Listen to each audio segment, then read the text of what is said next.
मेरा नाम तरुण कुमार श्रीवास्तव और मैं मैथ सब्जेक्ट का टीचर हूँ। देखिए, ये ऐसा सब्जेक्ट है जो बच्चे से बहुत डरते हैं, बहुत भयभीत होते हैं। ऐसा कुछ है नहीं इसमें। अगर आप इसको थोड़ा सा कॉन्सेप्चुअली सोचें और कॉन्सेप्चुअली पढ़ाई करें तो मैथ सबसे ईजिएस्ट सब्जेक्ट है। किसी भी सब्जेक्ट से मैथ सबसे ईजिएस्ट सब्जेक्ट है। प्रॉब्लम क्या होती है आप लोगों के साथ कि आप लोगों ने कुछ भी पढ़ा, उसके कॉन्सेप्ट को पढ़ना या कॉन्सेप्ट को ट्राई करना या कुछ भी करना, आप पढ़ लेते हैं, उसके बाद चुपचाप उसको क्लोज करके छोड़ देते हैं। अगर आप किसी भी सब्जेक्ट को, मैथ्स के साथ साथ अदर सब्जेक्ट भी, अगर आप पढ़ने के साथ डेली रूटीन में प्रैक्टिस करेंगे तो ये सब्जेक्ट बहुत ही ईजी हो जाएगा। इसी के साथ अगर मैं कोई सब टॉपिक शुरुआत करता हूँ छोटा सा, तो एक डिफ्रेंशिएशन चैप्टर है जिसको सब लोग बहुत बड़ा, बहुत टॉपिक मानते हैं कि बहुत टिपिकल है। ऐसा कुछ नहीं है। डिफ्रेंशिएशन के फार्मूले, डिफ्रेंशिएशन के फार्मूले के साथ उसका कॉन्सेप्ट क्या है, डिफ्रेंशिएशन कैसे करें क्वेश्चंस को, अगर इसके साथ आप कोई भी सब्जेक्ट स्टार्ट करते हैं, कोई भी सब्जेक्ट मैथ्स के साथ साथ, तो बहुत ईजी हो जाएगा। अब आइए हम लोग स्टार्ट करते हैं डिफ्रेंशिएशन।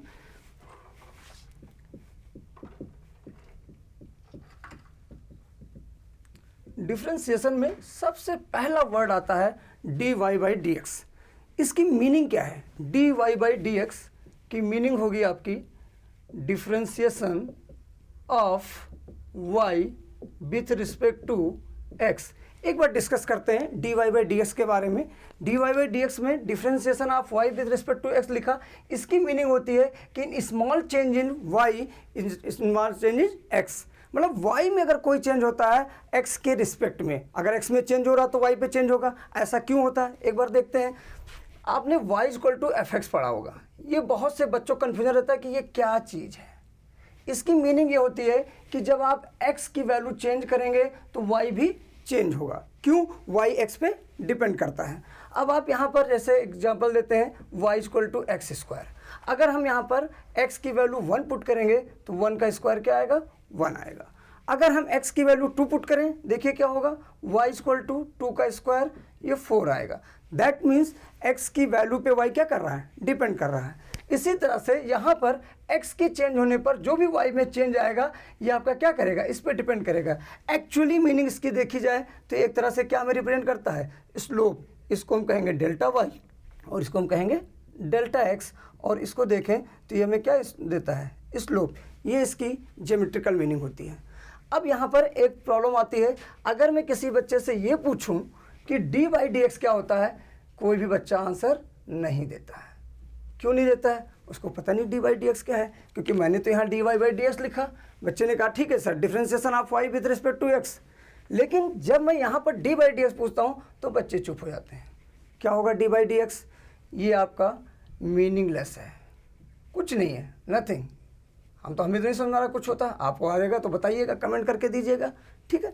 अब यहाँ पर मीनिंगलेस है तो फिर है क्या है? एक ऑपरेटर जैसा बिहेव करता है। किसके जैसा बिहेव करता है? ऑपरेटर जैसा। फॉर एग्जाम्पल, कोई ऑपरेशन करने गया डॉक्टर और वहाँ पर जाए, अपनी कैंची लेके, सब कुछ सीजर लेके जाए और वहाँ पर पेशेंट ही ना हो, किसको ऑपरेट करेंगे आप? कोई मीनिंग है? नहीं है। तो यहाँ पर देखिए, ये dy बाई डी एक्स मैंने लिखा कि फाइंड करिए dy बाई डी एक्स। किसका dy by d x find करेंगे? फंक्शन देना पड़ेगा ना। तो यहाँ पर जब तक y नहीं होगा, किसी फंक्शन पे अप्लाई नहीं करेंगे, तब तक इसकी कोई मीनिंग नहीं होगी। ये बात ध्यान रखिएगा। अब ऐसे हम फंडामेंटल भी ऑपरेटर पूछ सकते हैं। फंडामेंटल ऑपरेटर कितने लोगों ने पढ़ा होगा? जैसे प्लस हुआ, माइनस हुआ, डिवाइड हुआ, मल्टीप्लाई हुआ। अगर हम कहें प्लस करिए, आंसर दीजिए, क्या आंसर देंगे आप? नथिंग। तो इसी तरह से dy by d x is operator. जब तक इसको किसी फंक्शन में अप्लाई नहीं करेंगे तब तक इसकी मीनिंग नहीं होगी। ये चीज़ ध्यान रखिएगा। अब इसके बाद अगर हम आपको आगे आएँ तो इसके कुछ फार्मूले लिखते हैं। जैसे dy by d x of x की पावर n का डिफ्रेंशिएशन जो होगा वो n x की पावर n माइनस 1 होता है। dy by d x of e की पावर x का differentiation e to the power x होता है, ठीक है। dy by d x of a की पावर x का differentiation a to the power x log a base e होता है। ध्यान रखिएगा, ये बेस e है, एक्सपोनेंशियल फॉर्म होता है। और dy by d x of log x base e differentiation 1 by x होता है। और यहीं पर एक फॉर्मूला और बनेगा dy by d x of log x base a. बहुत ध्यान रखिएगा, कई बार देखिएगा सीबीएसई एससी यूपी बोर्ड में इस फॉर्मूले पर अक्सर क्वेश्चन पूछ लेते हैं, बच्चे को याद ये फॉर्मूला होता और इसमें प्रॉब्लम क्रिएट हो जाती है। कई बार पूछा गया 1 मार्क्स में। अब यहाँ पर होगा 1/x log a बेस ई। मैं यहाँ आपको एक जुगाड़ बताता हूँ या ट्रिक बताता हूँ या कहीं एक फार्मूला भी है, ड्राइव कर सकते हैं। मान लीजिए आप फार्मूला मिस कर गए कि आप फार्मूले ही आप भूल गए, आप कैसे क्या करेंगे। क्वेश्चन आ गया आपका log x बेस 5 का डिफ्रेंसिएशन करना है।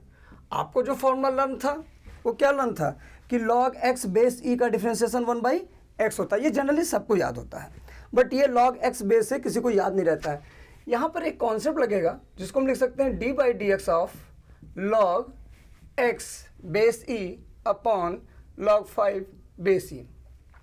जो सीबीएसई के बच्चे होंगे उनके साथ अक्सर प्रॉब्लम क्रिएट होगी क्योंकि log उनको पढ़ाया नहीं जाता है। अब log की प्रॉपर्टी क्या है, log m बेस n लिखा हुआ है तो इसको आप log m upon log n at any base कुछ भी लिख सकते हैं। यहाँ e, हमें e की ज़रूरत, हमने e डाल दिया। आपको 2 ज़रूरत है 2 कर दीजिए, मतलब एक किसी भी बेस पे आप इसको ब्रेक कर सकते हैं, ठीक है ना। तो अब इसको देखिए, हमें e पर ब्रेक करना है। क्यों, हमें फॉर्मूला किस पे पता है, e पर पता है, तो हम e पर ब्रेक करेंगे तो log m बेस e और log n बेस e लिख सकते हैं। इस वैल्यू को ध्यान दीजिएगा, ये आपका m यहाँ रहेगा, n डिनोमिनेटर में ही जाएगा, ठीक है। अब इसी प्रॉपर्टी को मैंने यहाँ पर यूज किया, देखिए ध्यान से, log x बेस e और log 5 बेस e मैंने ब्रेक कर दिया। अब ये एज अ कांस्टेंट ट्रीट होगा, कांस्टेंट को बाहर कर लेते हैं, 1/log 5 बेस e और d/dx किसका करना है, log x बेस e का डिफ्रेंसिएशन करना है, 1/log 5 बेस e और इसका डिफ्रेंसिएशन बाय फार्मूले से 1/x लिख देंगे, ठीक है। फिर यहाँ पर एक कन्फ्यूजन आएगी बच्चों के साथ, क्योंकि अभी ये प्रॉपर्टी आगे हम लोग पढ़ेंगे। ये कांस्टेंट था, इसको बाहर क्यों कर दिया। तो ये रूल है कि अगर किसी फंक्शन के साथ कोई कांस्टेंट साथ में है डिफ्रेंशिएट करते समय तो उसको हम क्या करेंगे, बाहर कर देंगे, ठीक है ना। हाँ, एक चीज़ और ध्यान रखिएगा, अगर कोई कांस्टेंट अकेला है तो उसका डिफ्रेंशिएशन क्या होता है, 0। ये जब हम लोग प्रॉपर्टी डिस्कस करेंगे तो वहाँ पर हम लोग प्रॉपर्टी में डिस्कस करते जाएंगे, ठीक है। अब यहाँ पर आगे और भी फार्मूले हैं। अगर हम यहाँ पर cos x के बारे में पढ़ाई करें तो cos x भी हो सकता है।